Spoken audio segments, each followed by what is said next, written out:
ईमानदार मिठाई वाला। एक गांव में महेश नाम का एक हलवाई रहता था। उसकी दुकान दूर दूर तक मशहूर थी। आसपास के सभी गांव वाले महेश की दुकान से ही मिठाई लेते थे। भाई मजा आ गया, क्या लजीज रबड़ी है। ये लड्डू भी लीजिए, शुद्ध देसी घी के हैं, आज ही बनकर आए हैं। लाओ भाई लाओ, 1 किलो लड्डू भी पैक कर दो। महेश का एक बेटा था रवि। रवि ने पढ़ाई छोड़ दी थी और वो दिन भर घर में ही बैठा रहता था। उठ बेटा रवि, आज मेरे साथ दुकान पर चल।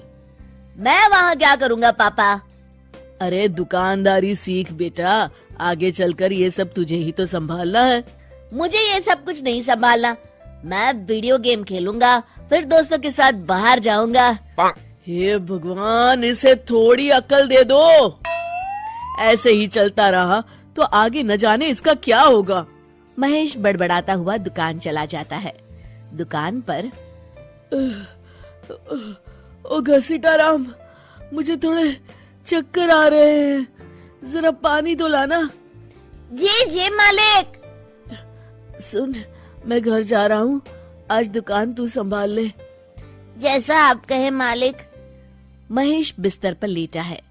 आपको बहुत तेज बुखार है, 1 हफ्ते बेड रेस्ट करनी होगी और ये दवाइयाँ लेनी होगी। हाय राम, ये क्या हो गया आपको? मैं तो 1 हफ्ते में ठीक हो जाऊंगा, पर दुकान कौन संभालेगा? आप फिक्र ना कीजिए जी, मैं रवि को समझाकर दुकान भेज दूंगी। आप बस जल्दी से अच्छे हो जाइए जी। अगले दिन रवि दुकान पर पहुंचता है। आइए आइए मालिक, मैं आप ही का इंतजार कर रहा था। क्यों? ये मेरी दुकान है, मैं जब जी चाहे आऊँ। तुम लोग सुबह से आकर काम पर लग जाया करो, समझे? जी जी जी मालिक, दरअसल लड्डू बनाने हैं तो घी लेने जाना है, 5,000 रुपए दे दीजिए। 5,000? तुम्हारा दिमाग तो ठीक है? इतने महंगे लड्डू बनाएंगे तो मुनाफा क्या होगा? पर देसी घी भी तो बहुत महंगा है ना मालिक। क्या जरूरत है देसी घी की? डालडा ले आओ। पर मालिक। मुझसे बहस मत करो, जितना कहा गया है करो। और क्या क्या बन रहा है?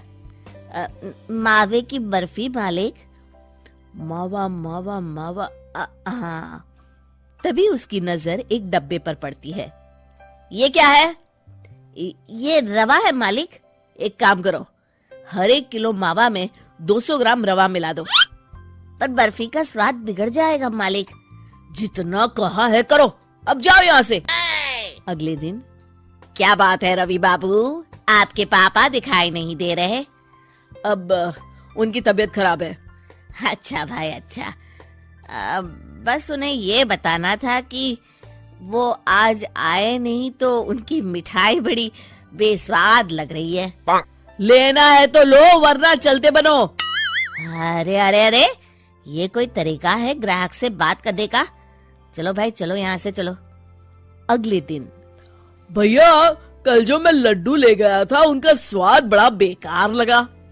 महेश बाबू का नाम सुनकर बड़ी दूर से आया था। 200 रुपये में इससे अच्छा और क्या मिलेगा? सुबह सुबह मनहूस बातें मत करो। पूछ लेना है तो लो, वरना फूटो यहाँ से। रवि के इस व्यवहार के चलते 2-4 दिनों में ही ग्राहकों का आना कम हो जाता है।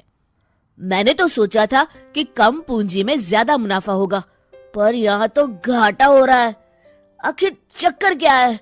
लगता है ये दुकानदारी मेरे बस की नहीं। महेश ठीक होकर दुकान लौटता है तो घसीटाराम उसे सब कुछ बताता है। हे भगवान, इसने तो मेरी सालों की मेहनत पर पानी फेर दिया। अब क्या करेंगे मालिक? कुछ नहीं, सबसे पहले तुम पहले की तरह शुद्ध और अच्छी मिठाइयाँ बनाओ और मुझे गांव के उन सब लोगों के नाम बताओ जिनसे रवि ने बदतमीजी की। रवि, कल सुबह दुकान पर आ जाना, बहुत जरूरी काम है। मुझे नहीं आना, मैंने 1 हफ्ता दुकान संभाल ली है, अब संभालो आप। दुकान तो तूने जैसे तैसे संभाल ली, पर सीखा कुछ नहीं।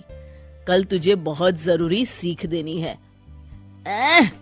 रवि पैर पटकता हुआ बाहर चला जाता है। अगले दिन। ये ले ताजी शुद्ध मिठाइयाँ।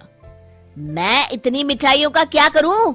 इन्हें उन सब के घर देकर आओ जिनसे तुमने बदतमीजी की, और साथ में माफी भी मांग लेना। अरे पर मैंने तो सिर्फ उन्हें। बेटा, घर आया मेहमान और दुकान पर आया ग्राहक भगवान के समान होता है।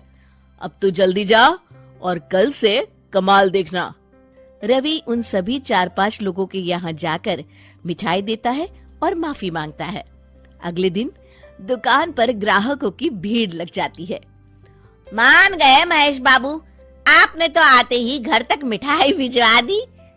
बस मेरे बेटे की गुस्ताखी को माफ कर देना भाई, उसमें अब तक बचपना है।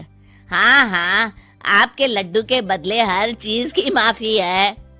भाई आज तो मेरे पड़ोसी भी आपकी उदारता देख के दंग रह गए।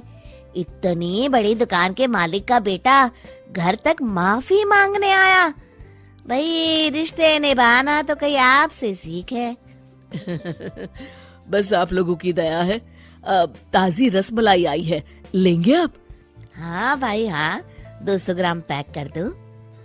शिक्षा, सफलता पाने के लिए ईमानदार और विनम्र होना बहुत जरूरी है।